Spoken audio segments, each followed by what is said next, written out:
Assalamualaikum warahmatullahi wabarakatuh. Bismillahirrahmanirrahim. Hamdan wa thana'an laka ya Allah, salatan wa salaman laka ya Habiballah wa ala alika wa ashabika ya khaira khalqillah laka ya Rasulullah wa li jami' man ittaba'adinaka ya Habiballah haqiqatan min ladun Adam ila yaumil qiyamah wa nakhusu khususan minhum ila hadratish Imam Muhammad Al-Ghazali qaddasallahu sirrahu radhiyallahu lana wa lahumul Fatihah. A'udzu billahi minasyaitonir rajim. Bismillahirrahmanirrahim. Alhamdulillahi rabbil alamin arrahmanir rahim maliki yaumiddin. Iyyaka na'budu wa iyyaka nasta'in ihdinas siratal mustaqim. Siratal ladzina an'amta 'alaihim ghairil maghdubi 'alaihim waladdallin. Amin. Litaqarrubina ila Allah ta'ala limahabbatina ila Rasulillah sallallahu alaihi wasallam li salamatina fid dini wad dunya wal akhirah liqadai duyunina liqadai hajatina min hawaijid dunya wal akhirah litaysiri arzaqina halalan thayyiban mubarakan katsiran wasa'a lisihhati ajsadina wa qulubina lisyamradina zahiran wa batina lidaf'il balaya wal mihan wal fitan wal amrad lasqam limanafi'ina limasalihina li ahli baitina wa auladina wa dhurriyyatina wa jiwarina wa asdiqaina wa jamil muslimin wal muslimat wal mu'minin wal mu'minat al ahya'i minhum wal amwat wa li'izil islam wal muslimin bijudika ya Allah bi syafaati nabiyyika ya Allah bi barakati awliyaika ya Allah bi asraril Fatihah. A'udzu billahi minasyaitonir rajim. Bismillahirrahmanirrahim. Alhamdulillahi rabbil alamin arrahmanir rahim maliki yaumiddin. Iyyaka na'budu wa iyyaka nasta'in ihdinas siratal mustaqim. Siratal ladzina an'amta 'alaihim ghairil maghdubi 'alaihim waladdallin. Amin. Alhamdulillahirrabbilalamin. Saudara-saudara semua, kita bisa berjumpa kembali dalam kajian hadis qudsi di dalam kitab Al-Mawa'idh Al-Ilahiyah yang dihimpun oleh Imam Al-Ghazali qaddasallahu sirrahu. Mari sembari kita menghikmati adanya 17 Agustus hari ulang tahun kemerdekaan negeri kita tercinta ini, kita juga menyelami adanya firman-firman Allah Ta'ala di dalam hadis qudsi.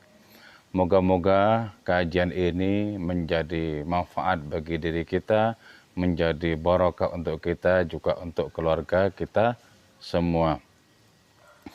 Bismillahirrahmanirrahim. Yaqulullahu ta'ala, Allah Ta'ala berfirman, wa man radhiya bil qalil faqad wathiqa billahi ta'ala. Barang siapa ridha dengan adanya karunia yang sedikit, maka orang itu berarti berpegang teguh kepada Allah Subhanahu wa Ta'ala.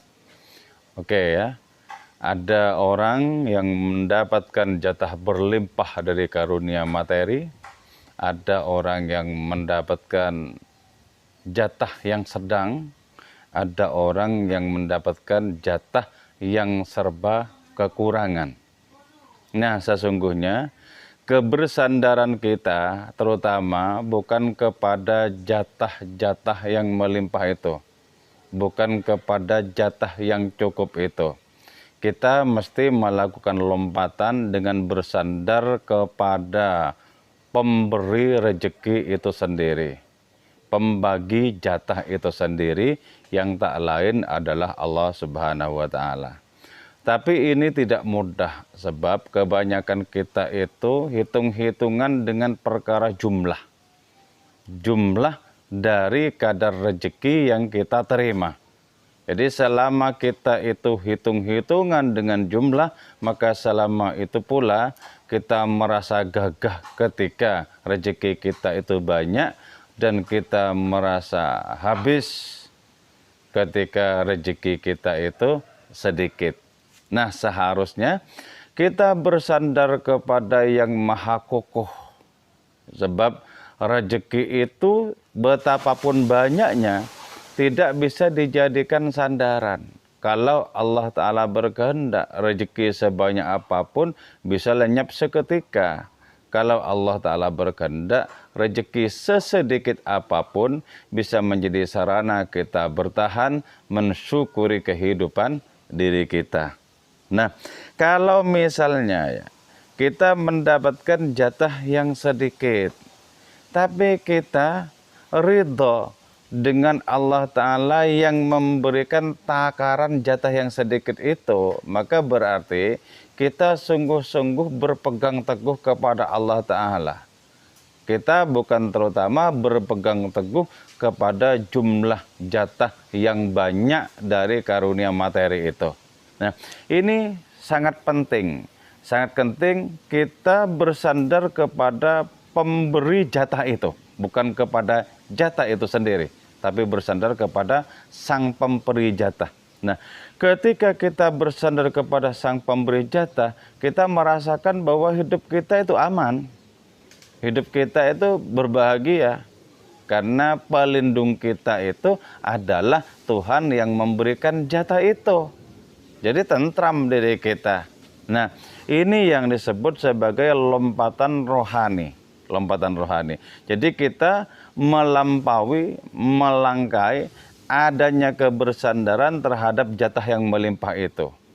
Dengan menciptakan kebersandaran kepada yang memberikan jatah yang melimpah maupun yang memberikan jatah yang sedikit itu. Jadi karena itu ya, lebih akrablah dengan sang pemberi jatah dibandingkan kita akrab terhadap jatah yang melimpah ruah itu sendiri. Di dalam kitab Mantiqut Thair diilustrasikan sangat bagus oleh Syekh Fariduddin Attar ya. Bagaimana orang yang membanggakan kekayaan materi, yang membanggakan kekuasaan itu ibaratnya seperti laba-laba dengan rumahnya. Seperti laba-laba dengan jaring-jaringnya. Nah, si laba-laba itu menempati rumah kosong yang ditinggalkan penghuninya merantau. Laba-laba itu menciptakan sarang, menciptakan kerajaan dengan sarangnya itu. Dan laba-laba itu berkisaran di sarang itu dengan penuh kebanggaan. Karena memandang itu adalah kekuasaannya, itu adalah kekayaannya. Selama bertahun-tahun, laba-laba itu hidup dengan pongah, dengan bangga. Karena bersandar kepada kekuasaan, bersandar kepada kekayaan materinya itu. Suatu waktu, kemudian sang pemilik rumah itu pulang dari rantau. Karena rumah itu mau ditempati, maka sang pemilik rumah bersih-bersih rumahnya. Termasuk yang dibersihkan adalah laba-laba dengan rumahnya itu. Laba-laba dengan sarangnya itu. Dalam waktu sekejap, sirnalah sarang laba-laba.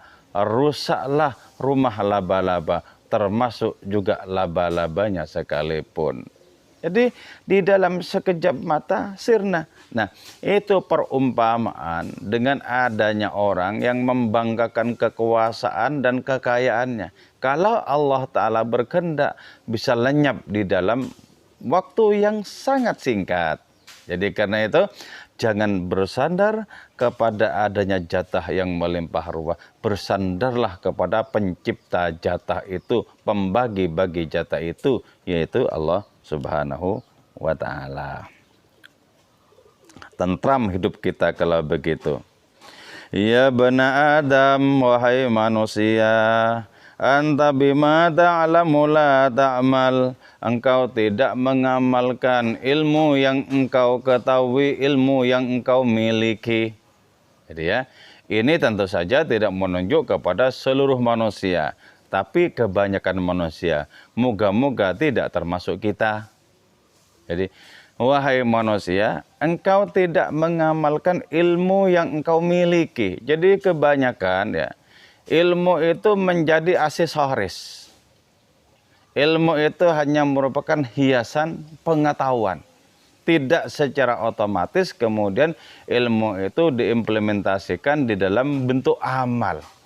Jadi karena itu perjuangan kita setelah kita memiliki ilmu adalah segera mungkin kita mengamalkan ilmu itu. Jadi wahai manusia, firman Allah, engkau tidak mengamalkan ilmu yang kau miliki. Fakaifa tatlubu ilma ma lam ta'lam. Kalau engkau tak mengamalkan ilmu yang kau miliki, bagaimana mungkin kau memohon kepadaku ilmu yang belum engkau ketahui? Padahal ya, syarat untuk mendapatkan ilmu yang belum diketahui itu adalah mengamalkan ilmu yang memang sudah dikuasai. Amalkanlah ilmu dengan penuh ketulusan, maka Allah akan menjadi guru kita yang senantiasa menambahkan ilmu pengetahuan kepada diri kita. Jadi, kalau ilmu sedikit saja tak diamalkan, bagaimana akan ditambah ilmu itu? Tapi ilmu sebanyak apapun, kalau diamalkan terus akan dianugerahi tambahan demi tambahan ilmu itu. Sehingga orang yang mengamalkan dengan tulus ilmu yang dimiliki harus bersiap diri menjadi gudang ilmu pengetahuan.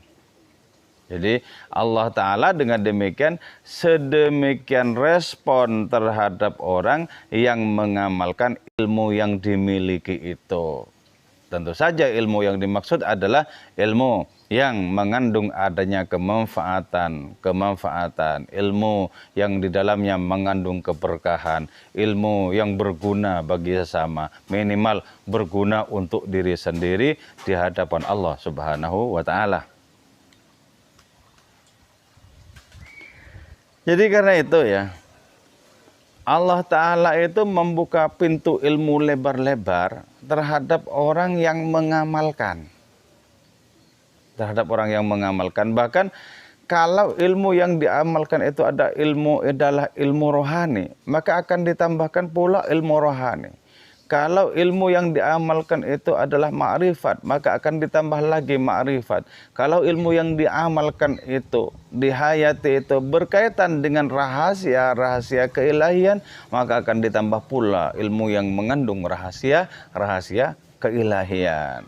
Jadi perjuangan kita adalah melaksanakan ilmu pengetahuan yang kita miliki, maka ilmu pengetahuan itu akan menjadi barokah dan senantiasa bertambah untuk diri kita. Nah, sementara ilmu yang tidak diamalkan itu, apalagi ilmu yang berkaitan dengan kemanfaatan, dengan kebaikan itu bisa menjadi saksi yang memberatkan diri kita, yang menjadi beban diri kita, bisa menjadi saksi yang tidak mengenakkan. Ilmu itu bisa bicara, orang ini memiliki aku, tapi aku tak pernah diamalkan. Orang ini memiliki aku, tapi aku dipakai untuk menipu. Jadi ilmu agama sekalipun kalau hanya dipakai untuk membodohi orang lain, untuk menipu orang lain, walaupun itu ilmu agama, akan menjadi saksi yang memberatkan pemiliknya, akan menjadi saksi yang mencelakakan pemiliknya itu. Jadi na'udzubillah min ilmin la yanfa'. Kita berlindung kepada Allah Ta'ala dari ilmu yang tidak bermanfaat, dari ilmu yang tak teramalkan itu.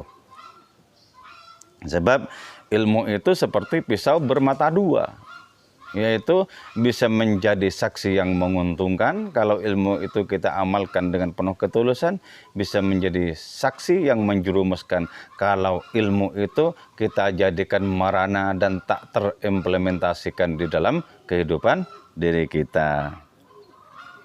Ya bena Adam, wahai manusia, ta'malu fid dunya ka'annaka la tamutu ghadan. Wahai manusia, engkau beramal di dunia, engkau bekerja di dunia seakan-akan engkau tidak akan mati besok. Jadi ya, itu artinya apa? Kebanyakan manusia kalau sudah berkaitan dengan pekerjaan-pekerjaan duniawi, itu lupa bahwa sesungguhnya kematian itu sudah mengendap-endap mengintainya. Lupa bahwa kematian itu bisa menyergapnya besok. Jadi karena ketika berhubungan dengan adanya perbuatan-perbuatan yang dilaksanakan dalam rangka mendatangkan rezeki-rezeki materi, biasanya angan-angan manusia itu panjang sekali, seolah-olah tidak akan segera mati. Padahal mestinya ketika kita berikhtiar, kita berkasab, kita mencari ma'isyah, mencari rezeki materi, mestinya kita itu nyantai. Jangan sampai ikhtiar kita, kasab kita itu menjadikan akhirat kita kedodoran, menjadikan akhirat kita bahkan hilang. Jangan sampai, nyantai saja kita bekerja itu. Toh secara hakikat tidaklah ada satupun pekerjaan yang betul-betul bisa mendatangkan rezeki materi. Tidak ada itu, tidak ada. Iya, memang kita diperintahkan untuk bekerja, tapi tidak secara kausalitas bahwa keberuntungan materi itu akan kita gapai. Oh tidak.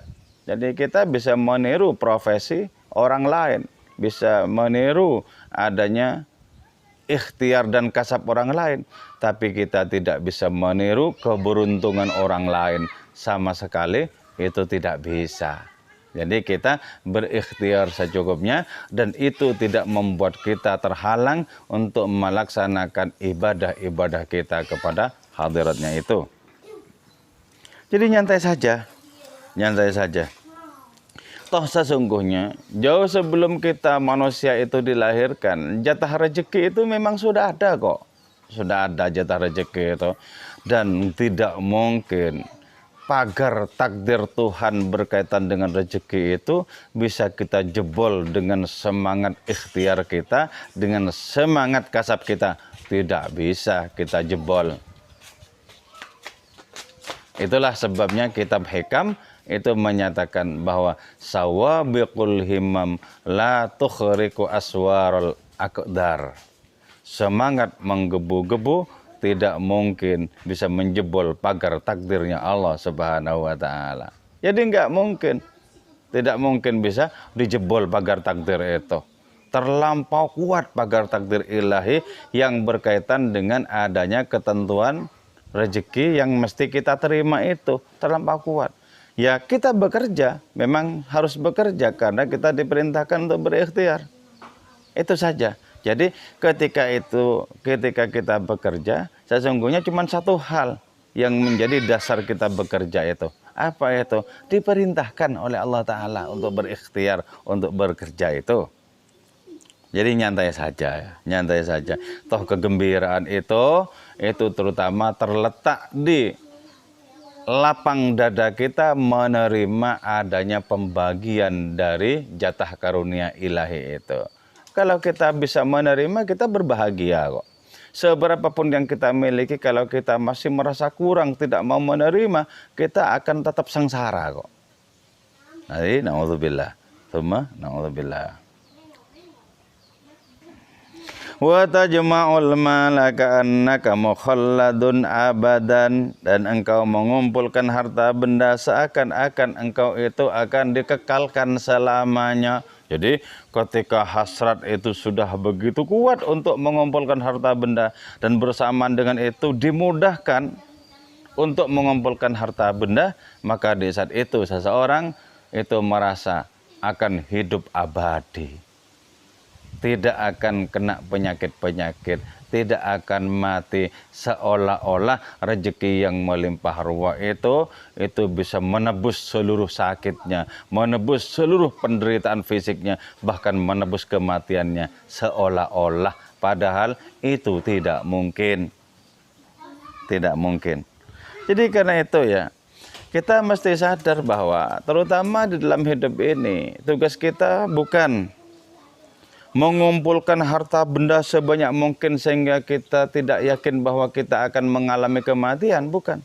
Tugas kita yang semestinya tak lain adalah bagaimana kita mengumpulkan bekal secukup mungkin, sebanyak mungkin untuk hari ketika kita mesti mempertanggungjawabkan amal perbuatan kita di hadapan Allah Subhanahu wa Ta'ala itu.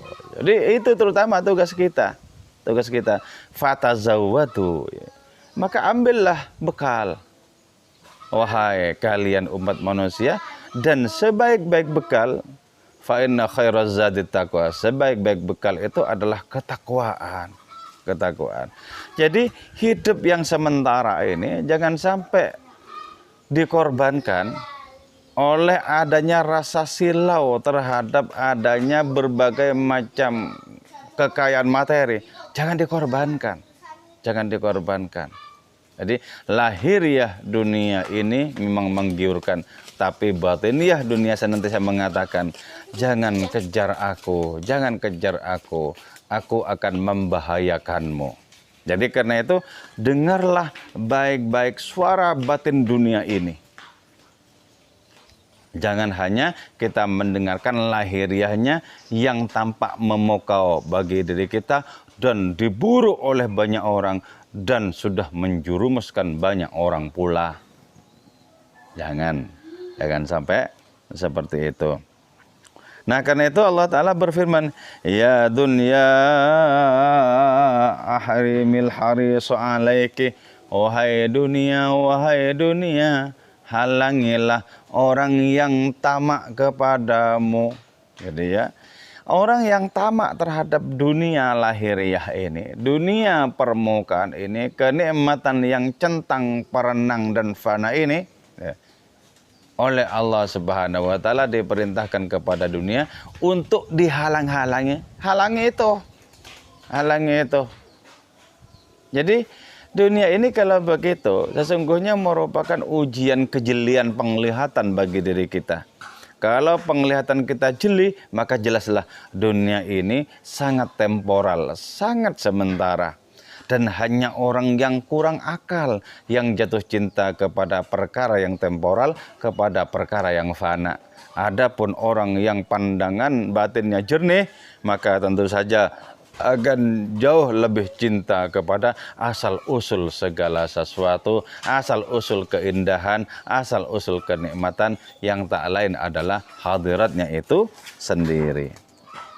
Wabtaghi zahida fiki, carilah wahai dunia, songsonglah wahai dunia orang yang zuhud kepadamu, orang yang bersikap asketis, orang yang mengambil jarak kepadamu, layani itu mereka. Nah, di saat itu orang yang zuhud itu tidak karena dilayani oleh dunia lantas menjadi kemaruk, tidak. Orang yang zuhud itu mengambil jarak hatinya dari apapun selain Allah Ta'ala, termasuk dari gemerlap dunia itu sendiri. Jadi di saat itu dunia ini menawarkan diri kepada orang yang zuhud, kepada orang yang asketis, kepada orang yang mengambil jarak dari apapun yang selain hadiratnya. Jadi dunia menawarkan diri. Di saat dunia menawarkan diri, maka menjadi tampak adanya martabat kita di hadapan dunia dan martabat dunia di hadapan diri kita. Kitalah tuan sesungguhnya bagi seluruh alam raya ini. Jangan kebalik. Jangan sampai tuan itu memburu segala sesuatu yang semestinya berkhidmat kepada tuan itu, kepada kita, kepada manusia. Jangan sampai. Biarlah alam semesta yang berkhidmat kepada diri kita, kita berkhidmat kepada Allah sembari melestarikan kehidupan alam semesta ini. Karena itu yang pasti kita tanggung jawabkan di hadapan Allah Subhanahu wa Ta'ala. Wa kuni hulwatan fi 'ainin nadhirin. Jadilah engkau dunia, firman Allah Ta'ala, terlihat manis di penglihatan orang-orang yang memandang kepadamu. Nah, istilah manis ini konotasi maknanya itu bisa menunjuk kepada dua hal. Yang pertama, manis secara lahiriah. Dunia ini jelas merupakan ujian. Manis secara lahiriah kepada siapapun yang memandangnya. Nah, hati-hati dengan manisnya lahiriah dunia, karena itu sudah terbukti banyak menjerumuskan orang. Terus, jadilah engkau manis di pandangan orang-orang yang menatapmu. Ini bisa konotasinya itu kepada dimensi batiniyah. Jadi batiniyah dunia ini sesungguhnya manis secara rohani. Karena batiniyah dunia itu mengandung iktibar. Jangan kejar aku karena banyak orang yang terjerumus lantaran tertarik kepada aku. Kejarlah penciptaku. Nah, ketika itu didengarkan dengan telinga batiniyah, maka itu menjadi kelezatan dari sebuah khutbah yang paling jujur. Kelezatan. dari sebuah khutbah yang paling jujur.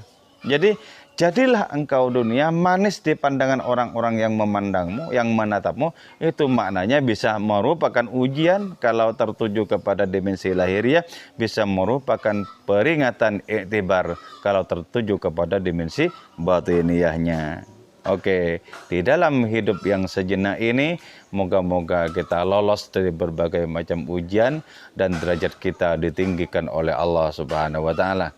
Moga-moga kita umat manusia sebagai pengendali sejarah kehidupan senantiasa tidak kehilangan akal dan pikiran yang jernih. Amin ya mujibas sailin. Wal afwa minkum. Wassalamualaikum warahmatullahi wabarakatuh.